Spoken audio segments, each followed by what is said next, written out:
Hey, welcome, all my right thinkers. Thanks for tuning in to check out your boy, Pfunk, up in the eye, out here in the lab where I do what I do for you. Today, writers in 25 rules live by storytelling, story with a message in a story for life. I give life lessons. I see you tuning in and receiving them. I appreciate you. Let's go. Right thinkers' mission is to enlighten, inspire, educate, and motivate you, the individual, to a higher spiritual level of enlightenment. Right thinking's way of life through mental and spiritual discipline daily will help and guide you to obtain your goal of spiritual enlightenment, aka know thyself. That's my mission. I'm on it. Y'all on it. Yours is to know thyself by getting your lessons, learning them, and using them. Excuse me. Let's go. Know thyself is the question you should have an answer to for yourself. A person who knows not and knows not that they even know not is foolish. Disregard them. A person who knows not and knows that they know not is simple. Teach them. That's why I do what I do. It's for you. I got you. I got you in. I got you. A person who knows not and believe that they know is dangerous. Avoid them. I do. A person who knows but knows not that they know is asleep. Most people are, but my job is to wake you up. I'm the human alarm clock. Wake you up with what? Knowledge of self. That's what I do. A person who knows and knows that they know is wise. Follow them. All these persons reside in you. Right thinkers know that self. And to my yacht be true. Got to keep the balance in your life. Today's lesson, I was in class and this is a lesson I learned and I'm gonna do my thing with it, okay? But the concept is, I hope you enjoy it. Let's have some fun. All right, and learn while we're doing it, okay? Learning could be fun. Let's go. Right thing, let's talk about going through the eye of the needle, aka getting into heaven. Right thinkers, you are, excuse me, when you enter heaven, the way you come into the world, the same way you go into heaven with pure spirit. And if you lived in this world and you didn't purify your spirit, you stand a better chance of going through the eye of a needle. Okay? And they say that concept, I'll break it down for you in a minute, was I wanted to get the concept first, understand. Yeah. How do you go through the eye of a needle? That's the trick. All right? A rich man's money has no value when he going through the eye of the needle. Just like a rich man can't get into heaven. Why? You can't buy your way in. Okay? That's why. So it ain't about your possessions. It ain't about your station in life. It ain't about your wealth. It ain't about none of that. It's about how light is your heart, because it's going to be compared to the feather of Maya. And if your heart is pure, meaning you doing, living, being a good individual. And I'll tell you, I got a phrase, God don't like ugly. If you think you can talk bad, down, or condescendingly to people and think that's okay, God begs to differ. Respect those less fortunate, less intelligent, and mostly less spiritual than you. You help them, you enlighten them. You don't disregard them, you don't disrespect them. That's just my concept. Let's go. The eye of the needle is really just a metaphor, again, ancient concepts for getting into heaven. Only spirits enter heaven. The physical body, we know, spirit to heaven, body stays on earth. So this physical body ain't going. Conceptually, they got it wrong. The Romans came in and took the idea of the body rising. The body don't go. The body stays here. The spirit rises. That's why you see the ghosts. Every time you see when the body dies, you see the spirit leave.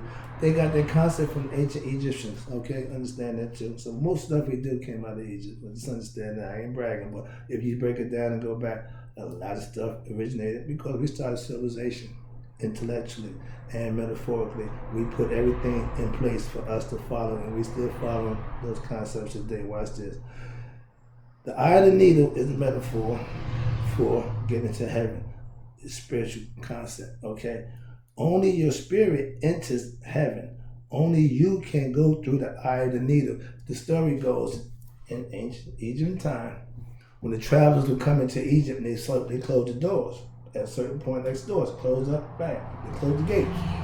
If you was a traveler, weary traveler, you came in, it still had a spot. You can get in. But whatever you carrying stays out. That allows the trick. That's the metaphor. All right, here you go. You go the same way you came into the world. Okay, a spirit. But the body is encased here. When the spirit goes home, if it's proven to be worthy, it goes back home. I try to explain the concept, but that's what I do.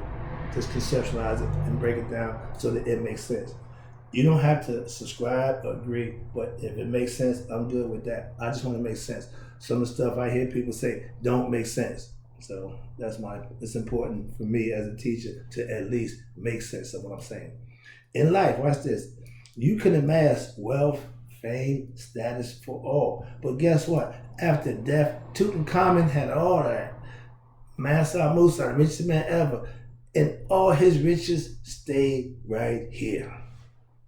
Tutankhamun stayed right here. Nothing goes with you when you go to the needle, the eye of the needle, okay? Trust me. Put your backpack down, no, everything naked, okay? So whatever you do, you got to put all that stuff down. And guess what? At death, that's what happens anyway. It's not your choice. But when you choose to do that, that's what you got to make sure you're ready for, all right? They say the wise man die broke. Yeah, but you know what that is? Because they don't value material things. If you get all that stuff, get everything, and you die, oh, they're going to go to your stuff like vultures. Trust me on that one. I don't need, here we go. See, when my old man passed, he had a bunch of toys. I saw stuff that I didn't like with my family. That's how I leave that one there. I don't need a lot of toys, okay? I'm a grown man, first of all. I got books. My legacy going to be, I left you books. I left you a whole bunch of writings of what I do. That's what's going to be left. I'm not going to purchase a whole bunch of nonsense. No, I'm not doing none of that. And if I'm in position of wealth, I'm just going to... Yeah, that's what I'm going to do. All right. For those who need it, I know how to do that. I know the needy from the greedy. All right. And I will take care of the needy. All right. In life, the only thing that goes with you is your consciousness. Becoming God conscious. And the brain don't go. The brain get taken out at death. So it ain't about what's up here. I'm just saying. And metaphorically, conceptually, whatever you look at, it's all about the heart. It's all about the heart. If you don't understand that, then you got the heart by itself, you got nothing. Because it's going to kick in after death. While you're here, you need the brain to work with the heart so you can conceptualize, understand, and implement the things you need to do to lighten your heart. It's called purification. Ma'akaru, speaking the truth, speaking from the heart, and living honest. Transparency, they call it now. Okay, let's go. Excuse me. The point is, in life, if your spirit has been, here we go, enlightened, if you become a right thinker and you know yourself through work, understanding, and following the tenets that I set forth for you, when death comes, your spirit will go home. It will be happy. Why? Because it got enlightened by the person that in the body who had enough wherewithal to do that. And why? To guarantee that the spirit goes back home. That's the name of the game in life. Conceptually, that's what I play it. Okay, but I'm rich. I'm famous. That's why, again, when all the cards on the table for what you did, karma will tell you just what you deserve. And if your heart don't weigh out light as that feather, bye-bye. Let's go. If you think because you're rich and famous will get you through that eye of the needle, aka heaven, see, you see the metaphor there, you see the balance, and you can teach with analogies and allegorical stories and mythological concepts. That's what it's for. Don't ask, well, did that really happen? It's a concept, it's a metaphor. Can't you conceive the idea and the concept and learn from it and use it? That's what teaching is all about. All right, gaining fame and fortune is this in this life is good while you're here, but you can't buy your way through the eye of the needle. You can't buy your way into heaven.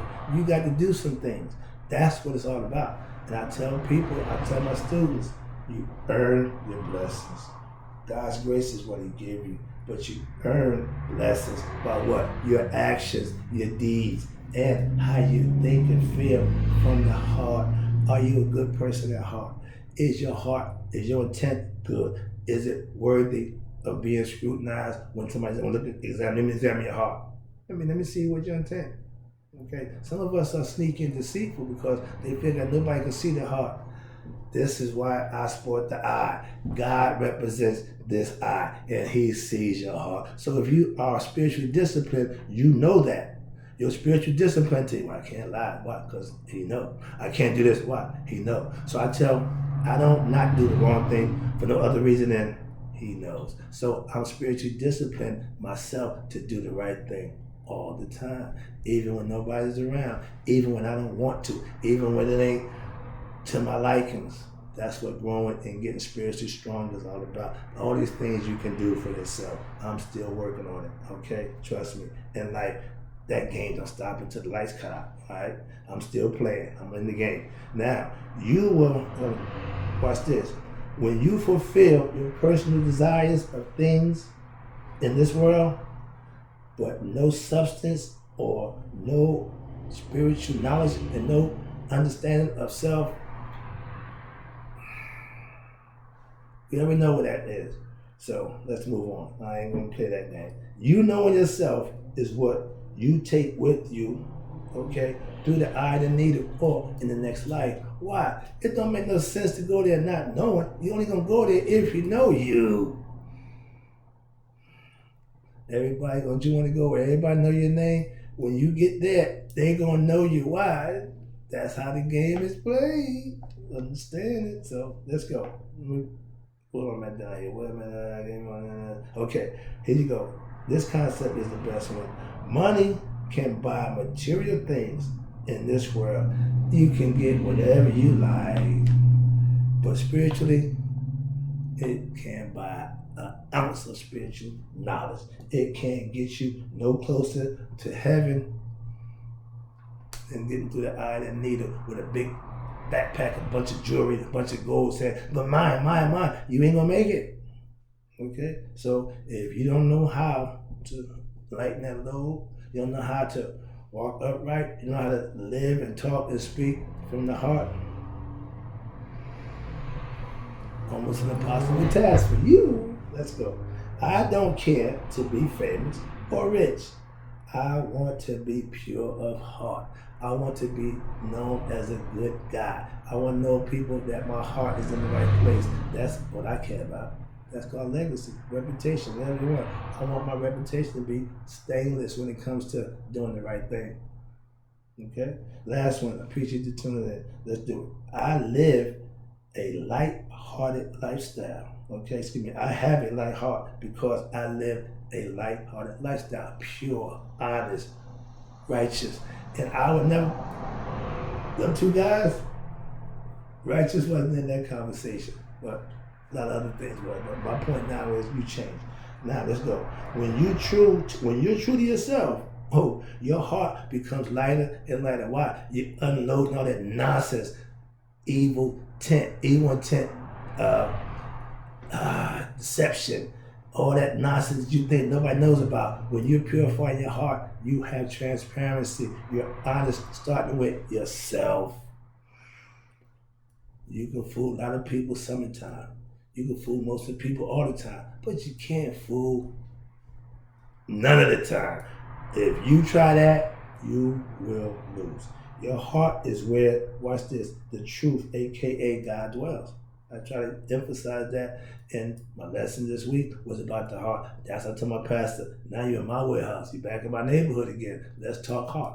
Okay? The concept is when you live, do, and be right, you taking off the superfluities of your personality, jealousy, agitation, impatience, greed, lust, all those things. You got to wipe them out of your personality. As a mason, I told my son brothers, chip it off with the little with the hammer, okay, with tool of your craft. These are things. This is how you use them. And with spirituality, knowledge is more important than money. Okay. At Judgment Day, watch this. Your heart is on display. If it don't weigh out on that scale, my ass feather, your heart. If that thing don't do that, if it does that, I'm moving on. Okay? Somebody's eating. Right thinking, right living will get you through the eye of the needle. It will get you past the scales of my eye. That's how it's done. It'll get you through the eye of the needle. Conceptually. All right, let me wrap this up. I appreciate you tuning in. Right thinkers can pass through the eye of the needle. Why? As well as living, and you live in my yacht, you will pass through the eye of the needle. You will pass Judgment Day. You will make it into where we all say we want to go, aka heaven. We call it the dua, the other world. But whatever you call it, the field of reeds. But it's where you want to end up after this life, and that only gonna happen if what you live right. Practice it. I do. Appreciate you. I got more.